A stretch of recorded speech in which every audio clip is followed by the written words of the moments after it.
여러분, 혹시 지금 태국과 캄보디아에서 무슨 일이 벌어지고 있는지 아십니까? 바로 이 순간에도 국경에서 포성이 울리고 있습니다. 75만 명이 집을 떠나 피난길에 올랐습니다. 민간인 사상자가 매일 늘어나고 있습니다. 그런데 이 전쟁을 취재하던 CNN 군사 전문 기자가 한 가지 이상한 점을 발견했습니다. 태국군의 공습 영상을 분석하다가 깜짝 놀랐습니다. 이건 한국 무기잖아요? 태국 F-16 전투기에 장착된 정밀 유도 폭탄 Made in Korea. 영국 군사 전문지 제인스는 이렇게 보도했습니다. 한국산 무기가 외국 전투기에 실려 실전에 투입된 것은 이번이 처음이다. 미국도 아니고 러시아도 아니고 유럽도 아닌 바로 대한민국. 불과 70년 전만 해도 총 한 자루 만들지 못했던 나라가 지금 전쟁터에서 자신의 존재감을 증명하고 있습니다. 폴란드가 수십조 원어치를 사갔고 중동 국가들이 줄을 서고 동남아 각국이 러브콜을 보내는 이유, 지금부터 그 이야기를 들려드리겠습니다. 시작에 앞서 좋아요와 구독 눌러주시면 한국의 더 많은 이야기를 소개하는 데에 큰 힘이 됩니다. 안녕하세요. 저는 미국 국방 전문지 밀리터리 타임즈에서 20년간 분쟁 지역을 취재해온 기자 로버트 킴벨입니다. 지난 7월 저는 동남아시아에서 벌어진 한 사건을 취재하며 큰 충격을 받았습니다. 태국과 캄보디아 두 나라 사이에 갑자기 전쟁이 터진 겁니다. 사실 이 두 나라의 국경 분쟁은 오래된 문제였습니다. 하지만 실제로 총과 대포를 쏘며 전면전을 벌이리라곤 아무도 예상하지 못했던 거죠. 7월 24일 새벽이었습니다. 태국 동북부 국경 지역에 사는 주민들은 평소처럼 잠에서 깨어났습니다. 그런데 갑자기 하늘에서 무시무시한 소리가 들려왔어요. 휘쾅! 로켓포가 날아와 마을을 강타했습니다. 캄보디아군이 러시아제 BM-21 다연장 로켓포로 태국 영토를 공격한 겁니다. 민간은 물론이고 병원과 주유소까지 포탄에 맞았습니다. 순식간에 국경 마을이 불바다가 되었고 사람들은 비명을 지르며 도망쳤습니다. 저는 사흘 뒤 현장에 도착했습니다. 마을 곳곳에 포탄 파편이 널려 있었고 집들은 반쯤 무너져 내렸더군요. 한 태국 주민은 눈물을 흘리며 이렇게 말했습니다. 우리가 뭘 잘못했길래 이런 일을 당해야 합니까? 그날 하루에만 민간인 10여 명이 목숨을 잃었고 수십 명이 다쳤습니다. 태국 정부는 즉각 비상사태를 선포했습니다. 국경 지역 주민들에게 대피령이 내려졌고 사람들은 급히 짐을 싸서 안전한 곳으로 떠나야 했습니다. 불과 며칠 사이에 20만 명이 넘는 사람들이 집을 버리고 피난길에 올랐던 겁니다. 학교는 문을 닫았고 상점들도 셔터를 내렸습니다. 평화롭던 국경 마을이 전쟁터로 변하는 데는 단 하루면 충분했습니다. 캄보디아군의 공격은 계획적이었습니다. 여러 지점에서 동시다발적으로 포격이 시작됐고 태국군 초소들이 하나둘 공격당했습니다. 심지어 드론까지 띄워서 태국군 진지를 정찰하고 있었습니다. 분명 오래전부터 준비해온 작전이었던 거죠. 태국군은 갑작스러운 공격에 당황할 수밖에 없었습니다. 오후가 되자 태국도 반격에 나섰습니다. 공군이 움직이기 시작했던 겁니다. F-16 전투기들이 긴급 출격했고 국경 상공에는 제트 엔진 소리가 울려 퍼졌습니다. 하지만 캄보디아도 만만치 않았습니다. 중국에서 들여온 방공 시스템으로 태국 전투기의 접근을 막아냈거든요. 양측 모두 한 발짝도 물러설 생각이 없어 보였습니다. 저는 태국 공군 기지 근처에서 취재하고 있었습니다. 전투기가 이륙할 때마다 땅이 흔들렸고 조종사들의 긴장된 표정이 눈에 들어왔습니다.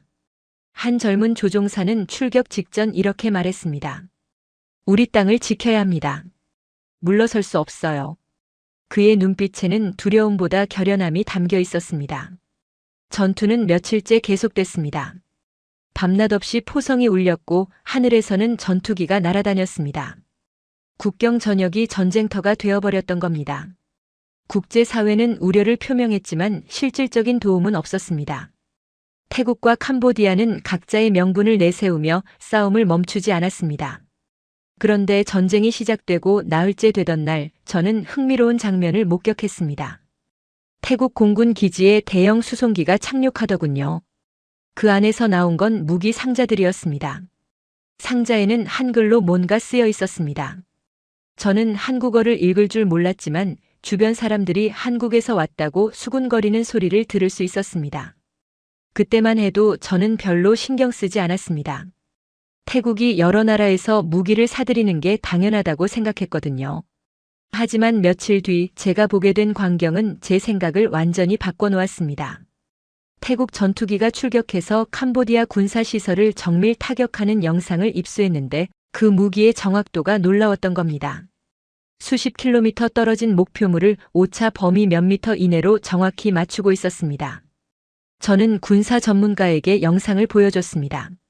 그는 영상을 보더니 이렇게 말했습니다. 이건 일반 폭탄이 아닙니다. 정밀 유도 무기예요.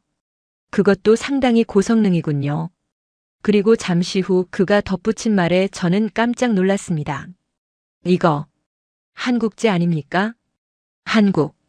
그 순간 저는 며칠 전 공군 기지에서 봤던 그 상자들이 떠올랐습니다.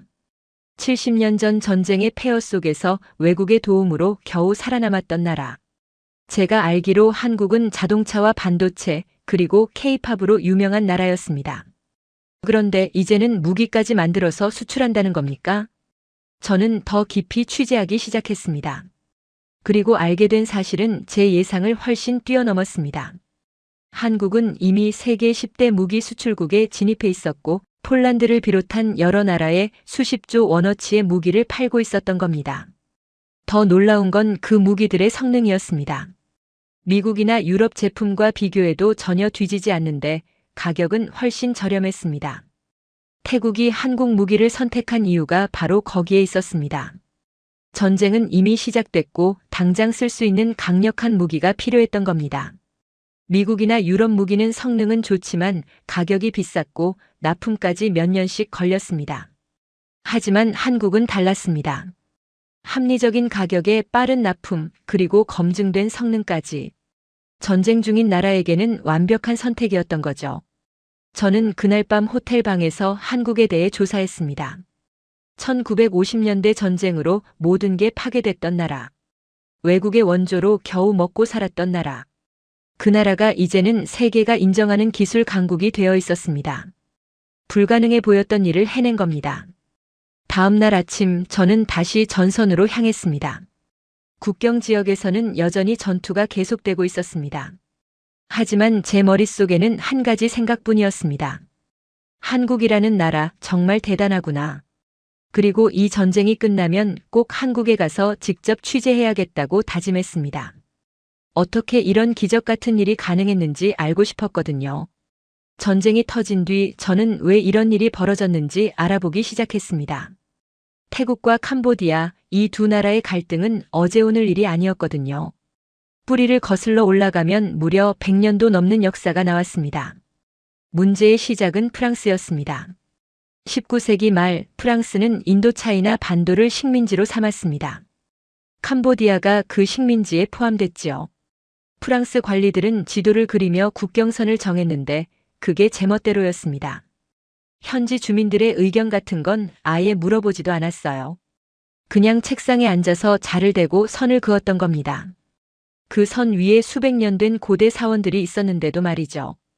태국은 유일하게 식민지가 되지 않은 나라였습니다. 그래서 프랑스가 그린 지도를 인정할 수 없다고 주장했습니다. 특히 프레아 비헤어 사원 같은 곳은 원래 태국 땅이었다는 겁니다. 하지만 캄보디아는 프랑스가 그린 지도가 공식 문서라며 맞섰습니다. 양쪽 모두 한 발짝도 물러서지 않았던 거죠. 세월이 흘러 두 나라 모두 독립했지만 국경 문제는 해결되지 않았습니다. 1962년에는 국제사법재판소까지 갔습니다. 재판소는 프레아 비헤어 사원이 캄보디아 땅이라고 판결했어요. 하지만 태국 국민들은 받아들일 수 없었습니다. 그 사원은 태국 조상들이 세운 건데 왜 캄보디아 것이냐는 분노가 끌어올랐던 겁니다. 그 뒤로도 크고 작은 충돌이 계속됐습니다. 2008년에는 양국 군대가 사원 근처에서 대치했고 총격전까지 벌어졌습니다. 다행히 며칠 만에 진화됐지만 양국 관계는 얼어붙었습니다. 서로를 믿지 못하게 됐던 거죠. 저는 국경 마을의 한 노인을 만났습니다. 그는 평생을 국경 근처에서 살아왔다고 했습니다. 젊었을 때부터 이 문제로 싸웠습니다. 우리 아버지도 그랬고 할아버지도 그랬어요. 이제 손자 세대까지 이러고 있으니 참 답답하지요. 그의 목소리에는 깊은 한숨이 섞여 있었습니다. 올해 초에도 긴장이 높아지고 있었습니다. 2월에는 캄보디아 관광객들이 분쟁 지역 사원에서 캄보디아 국가를 부르려다 태국 군인들에게 제지당하는 일이 있었습니다. 작은 일이었지만 양국 언론은 크게 보도했고 국민 감정이 악화됐습니다. 소셜미디어에는 서로를 비난하는 글들이 넘쳐났습니다. 그러다 5월에 총격 사건이 터졌습니다. 국경을 순찰하던 태국군과 캄보디아군이 마주쳤고 누군가 먼저 방아쇠를 당겼습니다. 캄보디아 군인 한 명이 그 자리에서 숨졌습니다. 양측은 서로 상대가 먼저 쏘았다고 주장했습니다. 진실이 무엇인지는 아무도 몰랐지만 분위기는 급격히 악화됐습니다. 캄보디아 총리 훈 마넷은 국제사법재판소에 다시 제소하겠다고 밝혔습니다. 평화적 해결을 원한다는 입장이었지요. 하지만 군부는 달랐습니다. 태국이 계속 도발한다면 가만히 있지 않겠다는 강경 발언이 나왔습니다. 태국도 마찬가지였습니다. 정부는 대화를 말했지만 군은 영토 수호를 외쳤습니다. 국경 검문소들이 하나둘 폐쇄되기 시작했습니다. 양국을 오가던 트럭들이 멈춰섰고 무역이 끊겼습니다. 국경 마을 상인들은 생계가 막막해졌습니다. 한 태국 상인은 이렇게 말했습니다. 30년간 캄보디아와 장사했는데 이제 어떻게 살라는 겁니까? 평범한 사람들이 가장 먼저 피해를 입었던 겁니다. 군대가 움직이기 시작했습니다. 양국 모두 국경에 병력을 증강했습니다. 대포와 로켓포가 배치됐고 탱크들이 국경으로 이동했습니다. 군사훈련도 잦아졌습니다. 전쟁 준비를 하고 있다는 게 누가 봐도 명백했지요. 그러던 어느 날 태국 군인 한 명이 지뢰를 밟았습니다. 국경 순찰을 하다가 발생한 사고였습니다. 그 군인은 중상을 입었고 다리 하나를 잃었습니다. 태국 정부는 즉각 캄보디아를 비난했습니다. 국경에 불법으로 지뢰를 매설했다는 겁니다. 캄보디아는 부인했지만 소용없었습니다. 태국 국민들은 격분했고 보복을 요구하는 목소리가 높아졌습니다. 바로 다음 날 전쟁이 시작됐습니다. 캄보디아가 로켓포로 태국 영토를 공격한 겁니다. 태국은 이를 선전포고로 받아들였습니다. 70년 넘게 쌓여온 갈등이 마침내 폭발한 순간이었습니다. 저는 전쟁 발발 직후 양국 국경을 오가며 취재했습니다. 양쪽 모두 자신들이 피해자라고 주장했습니다. 캄보디아는 태국이 먼저 도발했다고 했고 태국은 캄보디아가 침략했다고 했습니다. 누가 옳은지 판단하기는 어려웠습니다.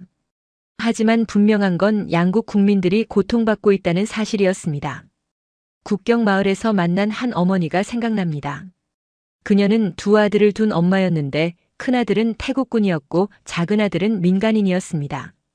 큰아들은 전선으로 떠났고 작은아들은 피난을 가야 했습니다. 전쟁이 뭐 그리 중요합니까?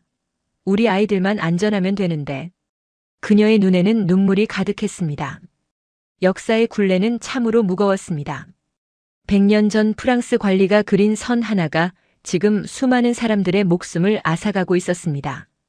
과거는 끝나지 않았고 현재를 짓누르고 있었던 겁니다. 전쟁이 시작되고 나흘째 되던 날이었습니다. 저는 태국 공군 기지 근처에서 대기하고 있었습니다. 전투기 출격 장면을 촬영하기 위해서였지요. 그런데 그날 아침 평소와 다른 광경을 목격했습니다. 공군 기지 활주로 옆 경납고에 기술자들이 모여 있었습니다. 그들은 전투기 날개 아래에 무언가를 장착하고 있었어요. 폭탄이었습니다. 하지만 제가 지금까지 봤던 일반 폭탄과는 모양이 달랐습니다. 날개가 달려 있었고 앞부분에 센서 같은 게 붙어 있었던 겁니다. 저는 멀리서 망원 렌즈로 사진을 찍었습니다. 폭탄 옆면에 뭔가 글씨가 써 있었는데 영어가 아니었습니다. 동그라미와 네모가 섞인 특이한 문자였지요. 나중에 알고 보니 그게 한글이었습니다. 그날 오전 태국 전투기 6대가 출격했습니다. 제트 엔진 소리가 하늘을 갈랐고 전투기들은 순식간에 시야에서 사라졌습니다. 저는 기지에서 대기하며 결과를 기다렸습니다. 작전이 끝나면 군 대변인이 브리핑을 해주기로 되어 있었거든요. 2시간쯤 지났을까요?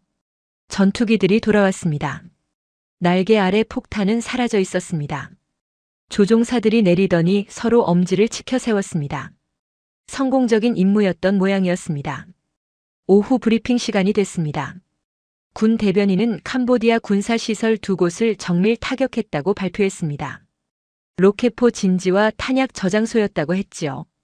그리고 화면에 영상을 띄웠습니다. 드론이 촬영한 공습 장면이었습니다. 영상 속에서 폭탄이 떨어지고 있었습니다. 그런데 놀라운 점은 그 정확도였습니다. 폭탄은 마치 유도되는 것처럼 목표물로 날아갔고 정확히 건물 위에 떨어졌습니다. 엄청난 폭발이 일어났고 건물은 한순간에 무너졌습니다. 오차가 거의 없어 보였습니다. 저는 손을 들고 질문했습니다. 어떤 무기를 사용했습니까? 대변인은 잠시 망설이더니 대답했습니다. 정밀 유도 무기입니다. 더 자세한 내용은 군사 기밀이라 말씀드릴 수 없습니다. 하지만 저는 이미 알고 있었습니다. 아침에 봤던 그 폭탄이었던 거죠. 브리핑이 끝난 뒤 저는 군사 전문가 친구에게 연락했습니다. 그는 미국 국방부에서 일했던 분석가였습니다. 제가 찍은 사진을 보내주니 곧바로 답이 왔습니다. 이거 한국산 무기네요. KGPS 유도폭탄이라고 합니다. 한국산이라는 말에 저는 깜짝 놀랐습니다. 한국이 이런 첨단 무기를 만든다는 걸 전혀 몰랐거든요. 제 머릿속에 한국은 자동차와 스마트폰을 만드는 나라였습니다. 무기는 미국이나 러시아, 유럽 국가들이 만드는 줄만 알았던 겁니다. 친구는 계속 설명했습니다. 한국은 2013년부터 이 무기를 자국 공군에 배치했습니다. 일반 폭탄에 유도 장치를 달아서 정밀 타격이 가능하도록 만든 거죠. 가격은 미국 제품의 3분의 1 수준인데 성능은 거의 비슷합니다. 그는 한국 무기 산업이 최근 몇 년 사이 엄청나게 발전했다고 덧붙였습니다. 저는 더 자세히 알아보기로 했습니다. 인터넷을 뒤지고 자료를 찾아보니 놀라운 사실들이 나왔습니다. 태국은 2년 전 한국에서 이 유도폭탄 20발을 구매했습니다. 당시만 해도 실전에 쓸 일이 있을 거라곤 아무도 생각하지 못했을 겁니다. 그저 만약의 사태에 대비한 구매였겠지요.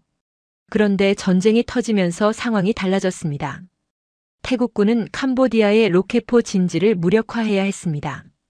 일반 폭탄으로는 정확도가 떨어졌고 민간인 피해 위험도 있었습니다. 그래서 한국산 유도폭탄을 투입한 겁니다. 결과는 대성공이었습니다. 20발 모두 목표물을 정확히 타격했습니다. 오폭은 단 한 건도 없었습니다. 캄보디아군의 로켓포 진지는 무력화됐고 태국 민간인에 대한 공격도 줄어들었습니다. 한국 무기가 실전에서 그 가치를 증명한 순간이었던 겁니다. 저는 이 사실을 기사로 썼습니다. 한국산 정밀 유도폭탄, 태국 캄보디아 전쟁에서 첫 실전 사용이라는 제목이었습니다. 기사는 곧 전 세계로 퍼져나갔습니다. 외국 군대가 한국산 항공 무기를 실전에 사용한 것은 이번이 처음이었거든요. 군사 전문가들이 주목하기 시작했습니다. 한미국 분석가는 이렇게 평가했습니다. 한국 무기 산업이 이제 세계 수준에 올라섰다는 증거입니다. 실전 검증이라는 가장 중요한 시험을 통과한 겁니다. 유럽의 한방산 전문지도 특집 기사를 냈습니다. 저는 한국 대사관에도 연락을 취했습니다. 대사관 측은 조심스러운 반응을 보였습니다. 무기 수출은 정부 간 합의에 따른 정상적인 거래였습니다. 전쟁에 개입할 의도는 전혀 없습니다. 외교적 부담을 의식하는 모습이었지요. 하지만 사실은 명확했습니다. 한국이 만든 무기가 실제 전쟁터에서 위력을 발휘했다는 겁니다. 그것도 미국이나 유럽 무기에 전혀 뒤지지 않는 성능으로 말이죠. 70년 전 외국 무기에 의존했던 나라가 이제는 자국 무기를 수출하는 나라가 됐습니다. 저는 그날 밤 호텔 방에서 한국에 대해 더 조사했습니다. 놀라운 이야기들이 끝없이 나왔습니다. 한국은 자주포 세계 시장의 70%를 차지하고 있었습니다. 전차와 잠수함도 수출하고 있었습니다. 폴란드는 수십조 원어치 한국 무기를 주문했습니다. 더 놀라운 건 그 성장 속도였습니다. 불과 10년 전만 해도 한국은 방산 수출 20위권 밖이었습니다. 그런데 지금은 10위권 안에 들어와 있었고 곧 5위까지 올라갈 거라는 전망이 나왔습니다. 이런 성장세는 전례가 없었습니다. 저는 생각했습니다. 어떻게 이런 일이 가능했을까? 무기는 최첨단 기술이 필요한 분야입니다. 수십 년의 노하우가 축적돼야 합니다. 그런데 한국은 단 몇십 년 만에 세계 정상급에 올라선 겁니다. 분명 특별한 이유가 있을 거라고 생각했습니다. 다음 날 저는 다시 전선으로 향했습니다. 하지만 제 마음속에는 이미 다른 계획이 자리 잡고 있었습니다. 이 전쟁 취재가 끝나면 한국으로 가야겠다고 결심했습니다. 그 나라의 비밀을 직접 확인하고 싶었거든요. 전쟁이 나흘째 접어들었을 때였습니다. 국제사회가 움직이기 시작했습니다. 동남아시아 국가연합인 아세안이 긴급 회의를 소집했고 미국도 중재에 나섰습니다. 트럼프 대통령이 직접 양국 정상에게 전화를 걸었다는 소식이 들렸습니다. 말레이시아 쿠알라룸푸르에서 휴전 협상이 열렸습니다. 양국 외교 대표단이 테이블에 마주 앉았습니다. 분위기는 냉랭했습니다. 서로 눈도 마주치지 않았습니다. 하지만 협상은 진행됐고 놀랍게도 하루 만에 합의가 이루어졌습니다. 휴전 협정이 발표됐습니다. 양국은 즉각 모든 적대 행위를 중단하고 국경에서 병력을 후퇴시키며 평화적 대화로 문제를 해결하기로 했습니다. 트럼프 대통령은 소셜미디어에 승리를 자축하는 글을 올렸습니다. 내가 전화 한 통으로 전쟁을 끝냈다고 자랑했지요. 저는 회의적이었습니다. 너무 쉽게 합의가 된 게 의심스러웠거든요. 현장에서 느낀 양국의 적대감은 하루아침에 사라질 수 있는 게 아니었습니다. 하지만 일단은 총성이 멈췄습니다. 국경 마을 사람들은 안도의 한숨을 내쉬었습니다. 저는 태국 국경 마을로 돌아갔습니다. 피난 갔던 주민들이 하나둘 집으로 돌아오고 있었습니다. 폭격으로 무너진 집들을 보며 사람들은 망연자실했습니다. 한 노인은 평생 모은 돈으로 지은 집이 잿더미가 된 걸 보고 주저앉아 울었습니다. 하지만 평화는 오래가지 못했습니다. 협정문의 잉크가 마르기도 전에 양측은 서로를 비난하기 시작했습니다. 태국은 캄보디아가 국경에서 병력을 철수하지 않았다고 주장했습니다. 캄보디아는 태국이 먼저 약속을 어겼다고 맞받았습니다. 그해 가을이 되자 긴장이 다시 고조됐습니다. 양국 군대는 여전히 국경에 주둔하고 있었습니다. 대포는 그대로 배치돼 있었고 군인들은 경계 태세를 늦추지 않았습니다. 휴전이라고 하기엔 너무나 불안한 상태였지요. 그러던 어느 날 또다시 사건이 터졌습니다. 태국 군인 여러 명이 국경 순찰 중 지뢰를 밟았습니다. 폭발음이 울려 퍼졌고 군인들은 비명을 지르며 쓰러졌습니다. 다행히 목숨은 건졌지만 심각한 부상을 입었습니다.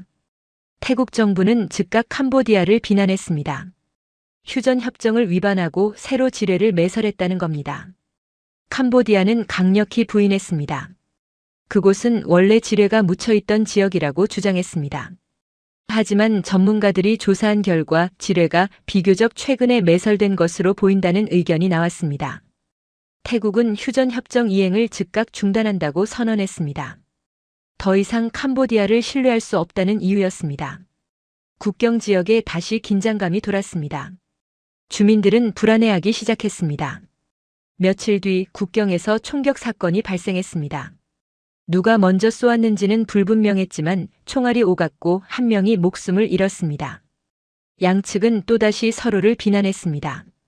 휴전 협정은 완전히 무너졌습니다. 저는 당시 국경 근처에 있었습니다. 총소리를 들었고 사람들이 황급히 대피하는 모습을 봤습니다. 불과 몇 달 전 겪었던 공포가 다시 되살아나는 순간이었습니다. 한 어머니는 아이를 안고 뛰어가며 울부짖었습니다. 국제사회는 다시 중재에 나섰습니다. 하지만 이번엔 양국 모두 냉담한 반응을 보였습니다. 말레이시아가 다시 회담을 제안했지만 양측은 조건부로만 참석하겠다고 했습니다.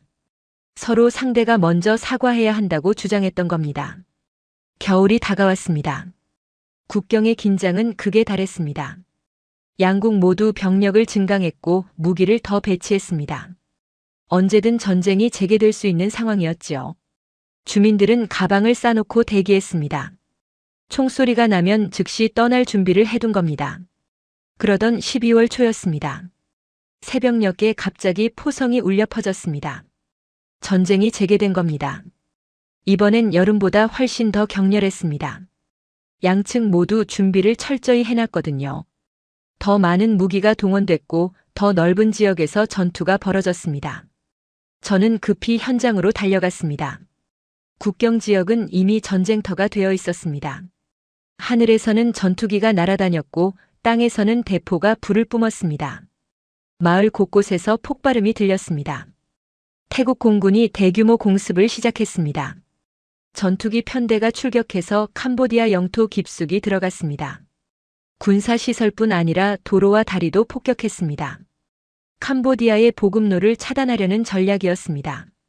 캄보디아도 가만히 있지 않았습니다. 로켓포로 태국 마을들을 공격했습니다. 여름보다 더 많은 로켓이 날아왔고 피해도 컸습니다. 병원이 또 공격당했고 학교 건물도 파괴됐습니다. 민간인 사상자가 급증했습니다. 피난민이 다시 쏟아져 나왔습니다. 이번엔 그 규모가 어마어마했습니다. 수십만 명이 집을 떠났습니다. 도로는 피난민으로 가득 찼고 임시 수용소는 포화 상태가 됐습니다. 아이들은 겁에 질려 울었고 노인들은 지쳐서 쓰러졌습니다. 저는 한 피난민 캠프를 방문했습니다. 텐트 안에는 가족들이 옹기종기 모여 있었습니다. 먹을 것도 부족했고 추위를 견딜 담요도 모자랐습니다. 한 젊은 엄마는 갓난아기를 안고 있었는데 아기는 열이 나서 계속 보챘습니다. 하지만 병원에 갈 수도 없었습니다. 국제사회는 또다시 휴전을 촉구했습니다. 유엔 사무총장이 성명을 냈고 여러 나라 정상들이 양국의 자제를 요구했습니다. 하지만 전쟁은 멈추지 않았습니다. 이번엔 누구도 쉽게 물러서지 않을 것 같았습니다. 트럼프 대통령의 평화협정은 완전히 실패로 돌아갔습니다. 한 통의 전화로 전쟁을 끝냈다던 그의 자랑은 무색해졌습니다. 국제 언론들은 미국 외교의 한계를 지적했습니다. 하지만 정작 중요한 건 현장이었습니다. 사람들이 죽어가고 있었고 집들이 불타고 있었습니다. 저는 매일 전선을 취재했습니다. 전쟁의 참상을 카메라에 담았고 기사로 썼습니다. 하지만 제 기사가 전쟁을 막을 수는 없었습니다. 무력감이 밀려왔습니다. 저널리스트로서 할 수 있는 일이 이렇게 적다는 게 괴로웠습니다. 12월 들어 전쟁은 새로운 국면으로 접어들었습니다. 태국이 전면적인 공세를 시작한 겁니다. 여름 전투에서 얻은 교훈을 바탕으로 더 체계적이고 강력한 작전을 펼쳤습니다. 그 중심에는 공군력이 있었습니다. 태국 공군은 연일 출격했습니다. 전투기들이 아침부터 밤까지 쉬지 않고 날아다녔습니다.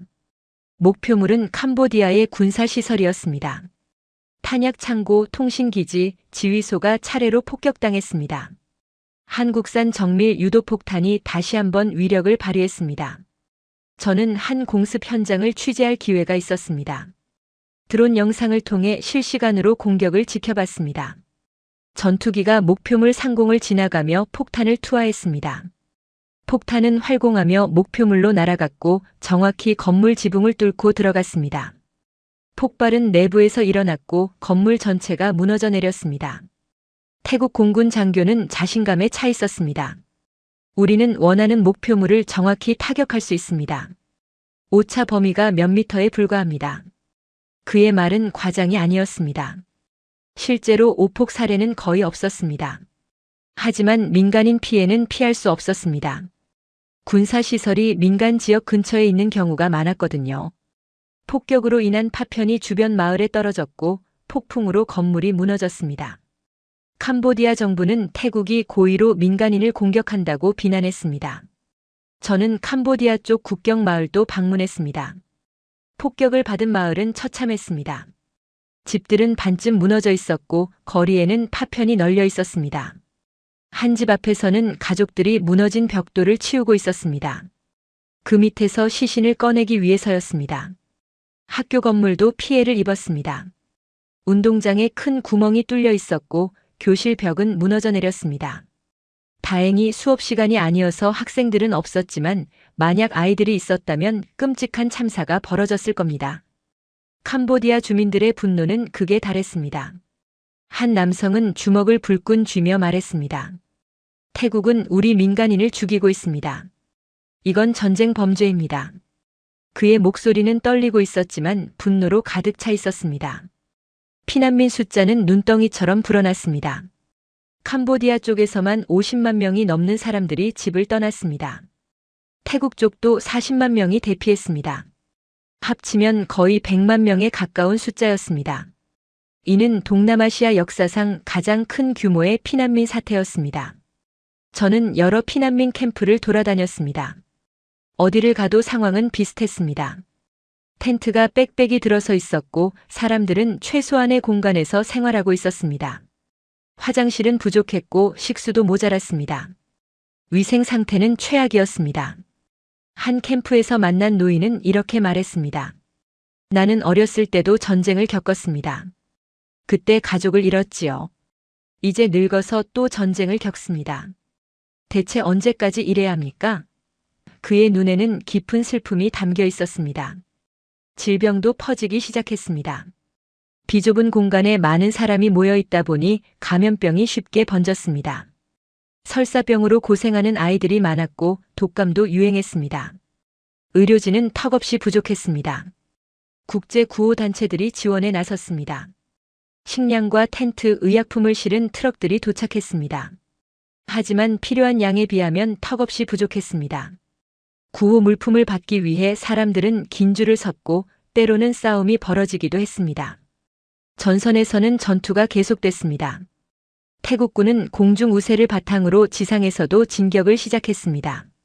국경 지역의 여러 고지를 점령했고 캄보디아 영토 일부를 장악했습니다. 캄보디아군은 밀리고 있었습니다. 캄보디아는 중국의 지원을 요청했습니다. 무기와 탄약이 더 필요하다고 호소했습니다. 중국은 일부 지원했지만 한계가 있었습니다. 노골적으로 개입하기엔 국제사회의 눈치가 보였던 겁니다. 태국 해군도 작전에 투입됐습니다. 국경이 바다와 맞닿은 지역에서 해상 봉쇄를 시작했습니다. 캄보디아로 들어가는 물자를 차단하기 위해서였습니다. 군함들이 해안을 순찰했고 수상한 선박은 모두 검문을 받았습니다. 한 해전도 벌어졌습니다. 캄보디아 해군 초계정이 태국 군함에 발포했고 태국 측도 응사했습니다. 짧은 교전이었지만 캄보디아 초계정은 큰 피해를 입었습니다. 태국 해군의 화력이 압도적이었던 겁니다. 밤에도 전투는 멈추지 않았습니다. 양측 모두 야간 작전 능력을 갖추고 있었습니다. 열화상 장비로 적을 탐지하고 야간 투시경을 착용한 군인들이 움직였습니다. 어둠 속에서 총성과 폭발음이 끊이지 않았습니다. 저는 태국 군부대와 함께 최전선 근처까지 갔습니다. 참호 속 군인들의 얼굴은 피곤에 절어 있었습니다. 며칠째 제대로 잠을 자지 못했다고 했습니다. 적의 공격이 언제 올지 몰라서 항상 경계 태세를 유지해야 했던 겁니다. 한 젊은 병사는 고향에 있는 가족 사진을 보여줬습니다. 빨리 전쟁이 끝나고 집에 가고 싶습니다. 그의 목소리는 떨렸습니다. 겨우 20살이 넘은 나이였습니다. 전쟁터에 있기엔 너무 어렸습니다. 포탄이 날아오는 소리가 들렸습니다. 군인들은 재빨리 참호 속으로 몸을 숨겼습니다. 폭발음이 울려 퍼졌고 흙먼지가 일었습니다. 포탄은 100m쯤 떨어진 곳에 떨어졌습니다. 조금만 더 가까웠다면 큰일 날 뻔했습니다. 저는 전쟁의 무게를 온몸으로 느꼈습니다. 뉴스로만 보던 전쟁이 아니었습니다.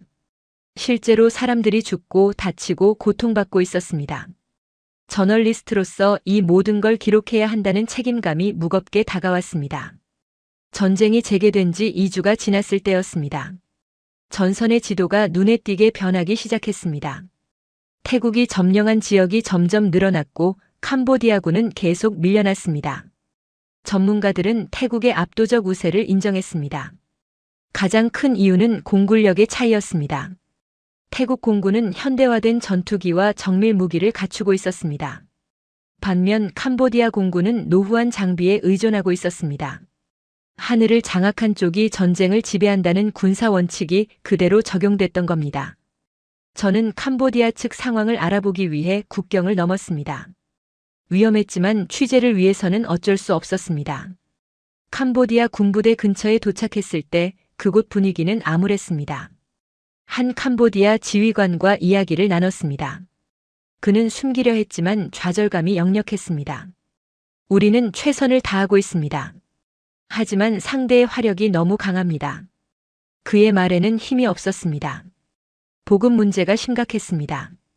태국 공군이 보급로를 집중적으로 공격하면서 캄보디아군은 탄약과 식량을 제대로 받지 못하고 있었습니다. 트럭 행렬이 폭격당하는 일이 잦았고 운전병들은 두려움에 떨었습니다. 한 보급 창고를 방문했을 때 그 심각성을 실감했습니다. 창고는 거의 비어 있었습니다. 관리자는 고개를 저었습니다. 보름 전만 해도 가득 차 있었습니다. 하지만 폭격으로 절반이 날아갔고 새 물자는 오지 않습니다. 전선의 군인들이 굶주리고 있다는 말도 덧붙였습니다. 통신망도 마비 상태였습니다. 태국군이 캄보디아의 통신 기지를 계속 공격했거든요. 한국산 유도폭탄이 통신탑을 정확히 파괴했습니다. 그 결과 전선과 후방의 연락이 끊겼습니다. 지휘관들은 부대 상황을 제대로 파악할 수 없었습니다. 한 전선 부대는 며칠간 고립됐습니다. 무전도 안 되고 보급도 끊겼습니다. 주변이 적에게 포위됐다는 사실도 나중에야 알았습니다. 결국 그 부대는 항복할 수밖에 없었습니다. 수십 명의 군인이 포로가 됐습니다. 사기도 크게 떨어졌습니다. 계속되는 패배에 병사들은 의욕을 잃었습니다. 탈영하는 군인도 나타나기 시작했습니다. 밤을 틈타 부대를 이탈해서 집으로 도망가는 겁니다. 지휘관들이 막으려 했지만 완전히 통제할 수는 없었습니다. 저는 한 탈영병을 만났습니다. 그는 두려움에 떨고 있었습니다. 더 이상 싸울 수 없었습니다. 우리 부대 절반이 죽거나 다쳤어요. 나도 살고 싶었습니다. 그의 눈에는 죄책감과 안도감이 뒤섞여 있었습니다. 반면 태국군의 사기는 높았습니다. 승리가 계속되면서 자신감이 넘쳤습니다. 병사들은 임무를 완수하고 돌아와서는 동료들과 기뻐했습니다. 지휘관들도 만족스러워했습니다. 저는 태국군이 점령한 지역을 방문했습니다. 캄보디아 초소였던 곳인데 이제는 태국 국기가 휘날리고 있었습니다. 태국 군인들은 진지를 보강하고 있었습니다. 이곳을 다시는 빼앗기지 않겠다는 의지가 보였습니다. 한 태국 장교는 자신감에 차서 말했습니다. 우리는 계속 전진할 겁니다. 적이 더 이상 저항하지 못할 때까지 밀어붙일 것입니다. 그의 말에는 망설임이 없었습니다. 하지만 승리에도 대가가 있었습니다. 태국군 역시 사상자가 발생하고 있었습니다. 캄보디아군의 저항이 약해졌다고는 해도 완전히 무너진 건 아니었거든요. 곳곳에서 치열한 전투가 벌어졌고 양측 모두 피를 흘렸습니다. 한 태국 야전 병원을 방문했습니다. 부상병들이 침대에 누워 있었습니다. 어떤 이는 다리를 잃었고 어떤 이는 팔에 붕대를 감고 있었습니다. 의료진은 쉴 틈 없이 움직였습니다. 수술실에서는 긴급 수술이 진행 중이었습니다. 한 젊은 병사는 천장을 멍하니 바라보고 있었습니다. 저는 그에게 괜찮냐고 물었습니다. 그는 고개를 끄덕였지만 눈물이 흘러내렸습니다. 제 전우가 제 눈앞에서 죽었습니다. 제가 살아남은 게 미안합니다. 전쟁이 남긴 상처는 몸뿐만이 아니었습니다. 캄보디아 지도부는 긴급 회의를 열었습니다. 전황이 불리하다는 보고가 계속 올라왔습니다. 일부는 협상을 주장했지만 다른 이들은 끝까지 싸워야 한다고 맞섰습니다. 의견이 갈렸고 명확한 방향을 정하지 못했습니다. 중국에 다시 지원을 요청했습니다. 이번에는 더 절박했습니다. 무기뿐 아니라 군사 고문단까지 보내달라고 했습니다. 하지만 중국은 신중했습니다. 직접적인 개입은 국제 문제를 일으킬 수 있었습니다. 제한적인 지원만 약속했을 뿐입니다.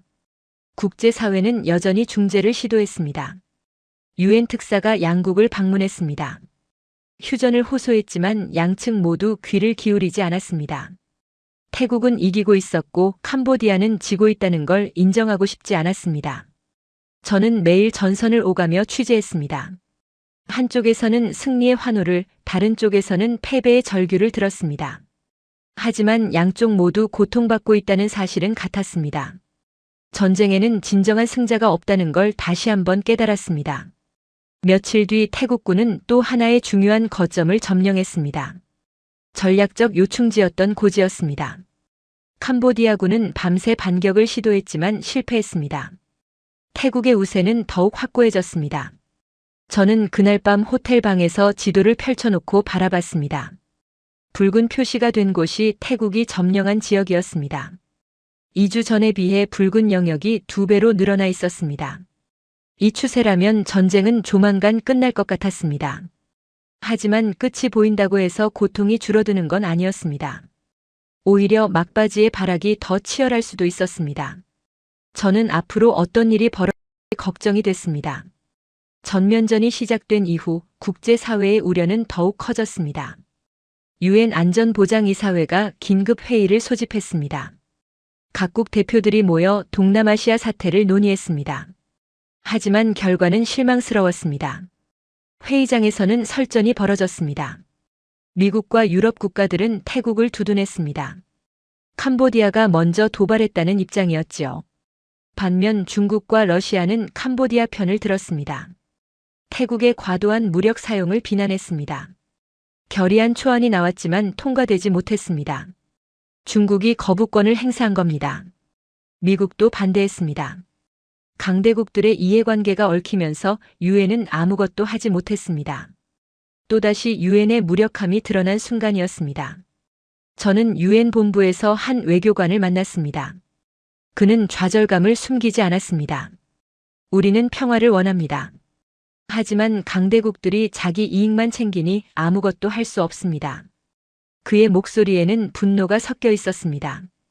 동남아시아 국가연합인 아세안도 다시 나섰습니다. 말레이시아가 주도해서 특별회의를 열었습니다. 태국과 캄보디아 외교장관이 참석했습니다. 다른 회원국들이 중재를 시도했지만 양국은 평행선을 달렸습니다. 태국 외교장관은 단호했습니다. 캄보디아가 먼저 사과하고 배상해야 합니다. 그 전에는 협상할 수 없습니다. 캄보디아 측도 마찬가지였습니다. 태국이 우리 영토를 침범했습니다. 철군이 먼저입니다. 양측 모두 한 발짝도 물러서지 않았습니다. 회의는 결렬됐습니다. 공동 성명조차 내지 못했습니다. 아세안의 한계가 또다시 드러났던 겁니다. 회원국 간 분쟁을 해결할 메커니즘이 없었습니다. 내정 불간섭 원칙 때문에 강제할 수도 없었습니다. 미국은 독자적으로 움직였습니다. 트럼프 대통령이 다시 나섰습니다. 양국 정상에게 전화를 걸어 휴전을 촉구했습니다. 하지만 이번에는 효과가 없었습니다. 여름과 달리 양국 모두 미국 말을 듣지 않았습니다. 한 미국 외교 관계자는 배경 설명에서 이렇게 말했습니다. 트럼프 대통령의 신뢰도가 문제입니다. 지난번 휴전 협정이 실패로 끝나면서 양국이 미국을 믿지 않게 됐습니다. 미국 외교의 한계가 명확히 드러났던 겁니다. 중국도 나름의 역할을 시도했습니다. 캄보디아에 대한 영향력을 활용해서 협상 테이블로 나오라고 압박했습니다. 하지만 캄보디아는 쉽게 응하지 않았습니다. 중국도 너무 노골적으로 개입하면 국제 여론이 악화될 수 있어서 조심스러웠습니다. 유럽연합도 성명을 냈습니다. 인도적 위기를 우려하며 즉각 휴전을 요구했습니다. 하지만 동남아시아에서 유럽의 영향력은 제한적이었습니다. 성명은 그저 종이 위의 글자에 불과했습니다. 인권단체들이 목소리를 높였습니다. 국제 엠네스티와 휴먼 라이츠 워치가 공동 보고서를 냈습니다. 양국 모두 전쟁 범죄를 저질렀다고 비난했습니다. 민간인 지역 공격, 무차별 폭격, 지뢰 사용 등이 문제로 지적됐습니다. 저는 그 보고서 작성에 참여한 활동가를 만났습니다. 그녀는 현장 조사를 통해 증거를 수집했다고 했습니다. 끔찍한 장면들을 많이 봤습니다. 민간인이 표적이 되고 있어요. 누군가는 책임을 져야 합니다. 그녀의 얼굴에는 피로가 역력했지만 눈빛은 단호했습니다. 국제형사재판소 검사실도 조사를 시작했다고 발표했습니다. 전쟁 범죄 혐의로 관련자들을 기소할 수 있다는 입장이었습니다. 하지만 태국도 캄보디아도 국제형사재판소 회원국이 아니었습니다. 실질적인 처벌은 어려울 것 같았습니다. 구호단체들은 현장에서 분투했습니다. 국경 없는 의사회가 임시병원을 세웠습니다. 적십자사는 식량과 의약품을 나눠줬습니다. 유니세프는 어린이들을 위한 프로그램을 운영했습니다. 하지만 필요한 것에 비하면 턱없이 부족했습니다. 저는 구호 활동 현장을 취재했습니다. 한 의사는 하루에 수십 명의 환자를 봤습니다. 쉴 틈이 없었습니다. 환자는 계속 오는데 물자는 부족합니다. 어떤 환자를 먼저 치료할지 선택해야 하는 게 가장 괴롭습니다. 그의 하얀 가운은 피로 얼룩져 있었습니다. 종교 지도자들도 평화를 호소했습니다. 불교 승려들이 국경에서 기도회를 열었습니다. 수백 명의 승려가 모여 평화를 위해 연부를 외웠습니다. 하지만 몇 킬로미터 떨어진 곳에서는 여전히 포성이 울렸습니다. 민간인들의 평화운동도 일어났습니다. 양국의 시민단체들이 연대했습니다. 소셜미디어에서 해시태그 캠페인을 벌였습니다. 거리에서 촛불 집회를 열었습니다.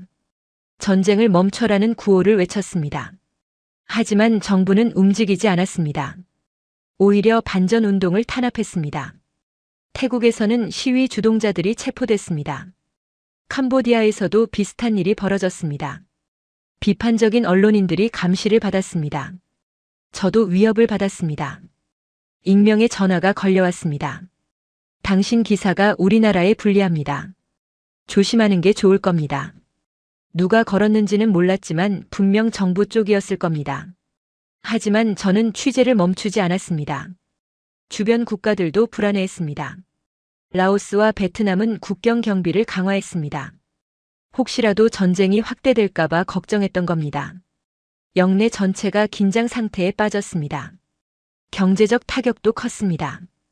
태국과 캄보디아의 무역이 완전히 끊겼습니다. 양국을 오가던 관광객도 사라졌습니다. 투자자들은 동남아시아를 떠났습니다. 지역 경제 전체가 침체에 빠졌습니다. 한 경제 전문가는 이렇게 분석했습니다. 이 전쟁으로 양국이 입는 경제적 손실은 수십조 원에 달할 겁니다. 그걸로 얼마나 많은 학교와 병원을 지을 수 있었을까요? 전쟁의 기회비용은 천문학적이었습니다. 저는 매일 기사를 썼습니다. 전쟁의 참상을 세계에 알렸습니다. 하지만 기사를 쓸수록 무력감이 커졌습니다. 제 기사가 아무것도 바꾸지 못하는 것 같았습니다. 사람들은 읽고 안타까워하지만 전쟁은 계속됐습니다. 어느 날 밤 저는 호텔 방에 혼자 앉아 있었습니다. 창밖으로 멀리 국경 쪽에서 불빛이 보였습니다. 폭격이었습니다. 저는 무력하게 그걸 바라봤습니다. 국제사회의 모든 노력이 실패로 돌아가는 걸 보면서 인간의 이성이 얼마나 무력한지 깨달았습니다. 전쟁이 계속되는 동안 저는 한 가지 흥미로운 현상을 발견했습니다. 세계 방산업계가 태국 캄보디아 전쟁을 주목하고 있었던 겁니다. 특히 한국 무기의 실전 사용 사례가 큰 관심을 끌었습니다. 여름 전투에서 한국산 KGPS 유도폭탄이 사용됐다는 소식이 퍼지자 반응이 즉각적이었습니다. 군사 전문지들이 특집 기사를 냈고 방산업계 관계자들은 상세한 데이터를 요구했습니다. 실전 검증이라는 것만큼 강력한 홍보는 없었거든요. 저는 한 국제방산 컨퍼런스에 참석했습니다. 싱가포르에서 열린 행사였는데 각국 국방부 관계자들과 방산업체 대표들이 모였습니다. 복도에서 우연히 들은 대화가 인상적이었습니다. 필리핀 군 장성으로 보이는 사람이 동료에게 말하고 있었습니다. 태국이 쓴 그 한국 폭탄 말이야. 명중률이 거의 완벽하더군. 우리도 검토해봐야 할 것 같아. 상대방도 고개를 끄덕였습니다. 가격도 합리적이라던데. 미국 것보다 훨씬 싸다고 들었어. 한국 방산업체 부스에는 사람들이 끊이지 않았습니다. 각국 대표들이 브로슈어를 들고 질문을 쏟아냈습니다. 한 한국 업체 관계자는 거의 쉬지 못하고 설명에 매달려 있었습니다. 전쟁 전에는 이 정도가 아니었습니다. 실전 데이터가 공개되면서 완전히 달라졌어요. 저는 그 기회에 한국 방산의 역사를 깊이 파고들었습니다. 70년 전 한국 전쟁 당시로 거슬러 올라갔습니다. 당시 한국은 총 한 자루 제대로 만들지 못했습니다. 전쟁 내내 미국 무기에 의존했습니다. 탱크도 비행기도 심지어 총알까지 모두 원조품이었습니다. 1970년대 들어 변화가 시작됐습니다. 자주 국방이라는 구호 아래 무기 개발에 나섰습니다. 처음에는 외국 기술을 따라하는 수준이었습니다. 실패도 많았습니다. 하지만 포기하지 않았습니다. 1980년대에는 기본 무기들을 생산할 수 있게 됐습니다. 소총과 장갑차가 국산화됐습니다. 품질은 아직 떨어졌지만 자체 생산한다는 것 자체가 의미 있었습니다. 기술자들이 늘어났고 경험이 쌓였습니다. 1990년대가 전환점이었습니다. K9 자주포를 개발했던 겁니다. 세계적 수준의 성능을 갖춘 무기였습니다. 터키가 처음으로 이 자주포를 수입했습니다. 한국 무기의 첫 해외 수출이었습니다. 작은 시작이었지만 의미는 컸습니다. 2000년대 들어 본격적인 성장이 시작됐습니다. 전차, 잠수함, 전투기까지 개발 범위가 넓어졌습니다. 품질도 크게 향상됐습니다. 폴란드, 인도네시아, 필리핀 같은 나라들이 한국 무기를 사기 시작했습니다. 저는 한국의 한방산 공장을 방문한 적이 있었습니다. 창원에 있는 거대한 공장이었습니다.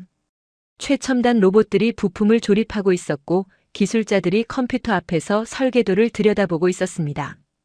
안내를 맡은 엔지니어가 자랑스럽게 설명했습니다.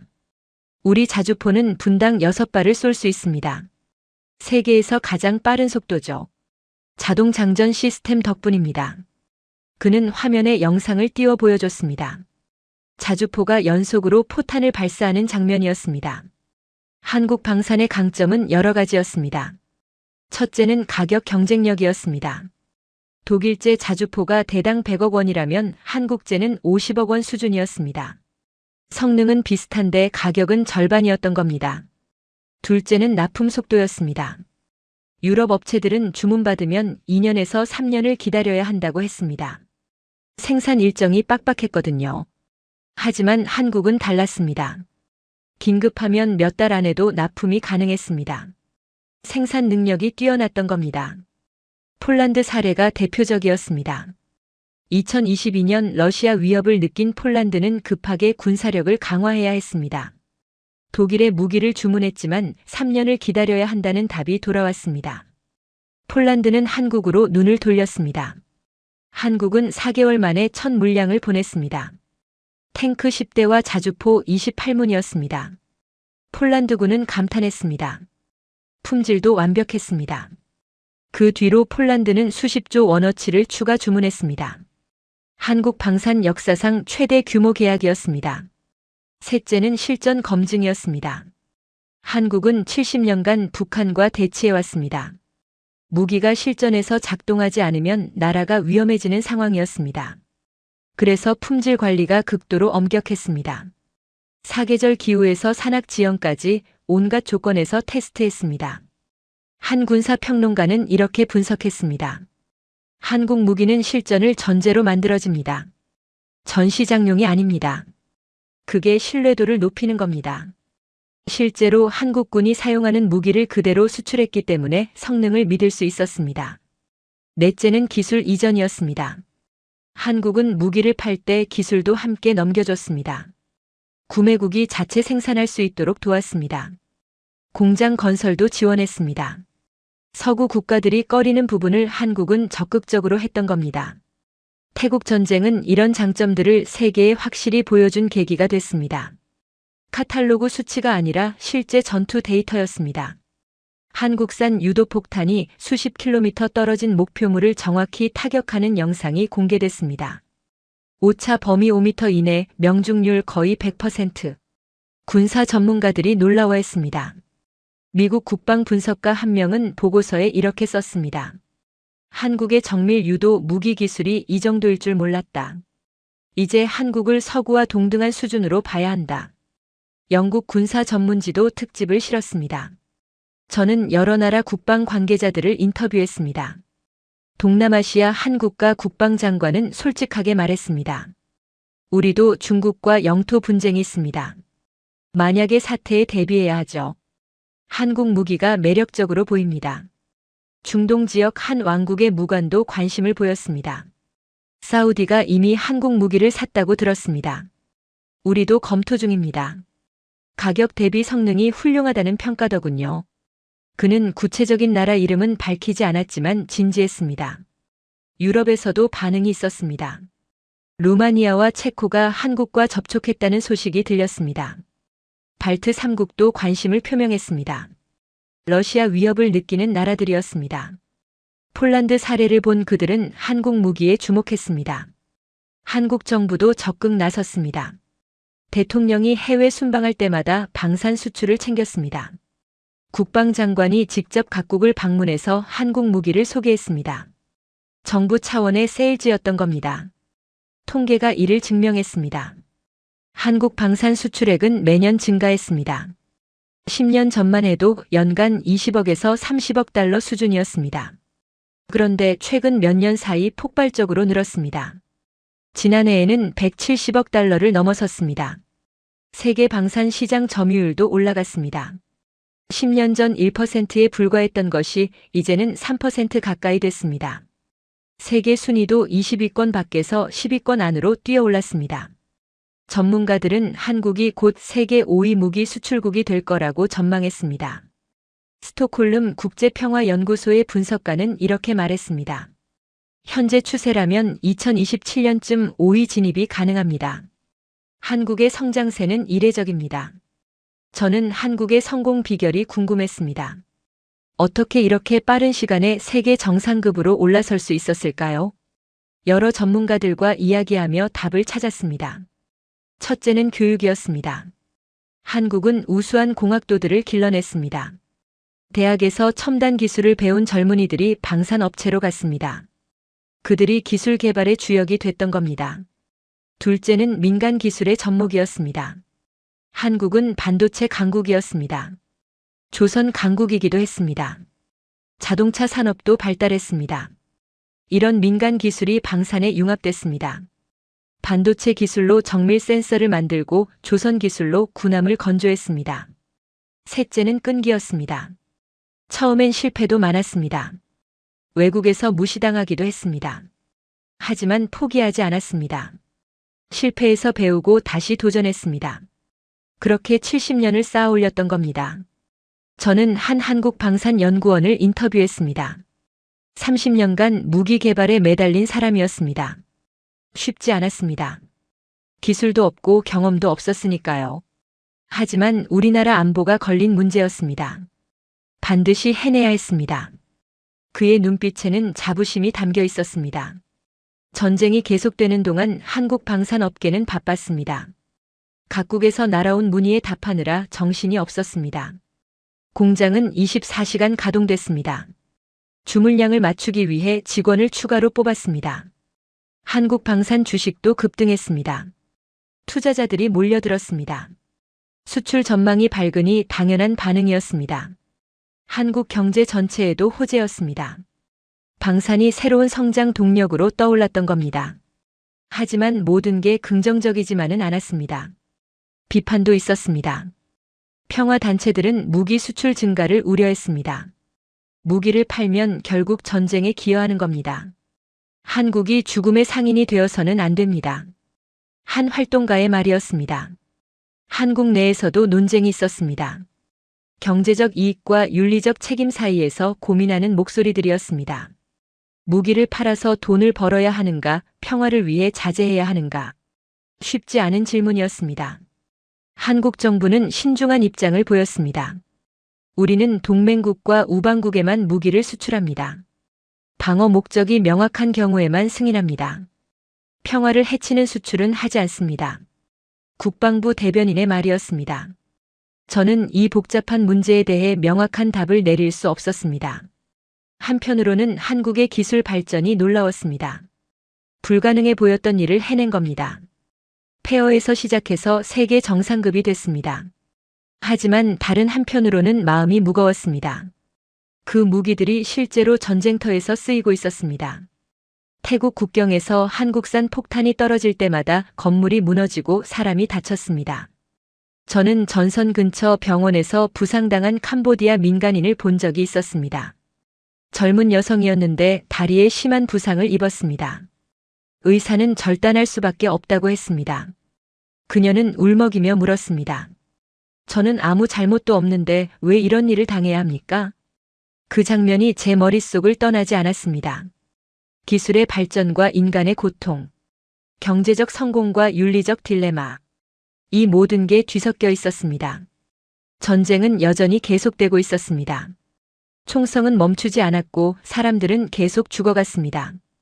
국제사회의 중재는 실패했고 평화는 요원해 보였습니다. 저는 매일 전선을 취재하며 기사를 썼습니다. 한국 무기의 활약도 보도했고 전쟁의 참상도 기록했습니다. 두 가지 모두 진실이었습니다. 어느 한쪽만 말할 수는 없었습니다. 어느 날 저녁 국경이 내려다 보이는 언덕에 올랐습니다. 해가 지고 있었습니다. 아름다운 노을이었습니다. 하지만 저 멀리서는 포성이 들렸고 하늘에서는 연기가 피어올랐습니다. 저는 생각했습니다. 인간이 만든 최고의 기술이 인간을 죽이는 데 쓰이고 있다는 아이러니를, 한국이 이룬 놀라운 성취가 전쟁터에서 증명되고 있다는 역설을. 이것이 진보인가 아니면 비극인가? 답은 아직 모르겠습니다. 다만 한 가지는 확실했습니다. 한국이라는 나라가 불가능을 가능으로 만든 나라라는 것. 70년 전 아무것도 없던 나라가 이제는 세계가 주목하는 나라가 됐다는 것. 전쟁은 끝나지 않았습니다. 아직도 계속되고 있었습니다. 저는 내일도 전선으로 갈 겁니다. 이 이야기를 끝까지 지켜보고 기록할 겁니다. 그것이 저널리스트인 제가 할 수 있는 일이니까요. 오늘 사연은 여기까지입니다. 태국과 캄보디아 전쟁에서 증명된 한국 무기의 위력 스토리 어떠셨나요? 사연의 주인공에게 응원의 댓글을 남겨주세요. 지금까지 감동정거장에서 사연 전해드렸습니다. 사연이 마음에 드셨다면 좋아요와 구독 부탁드립니다. 시청해주셔서 감사합니다.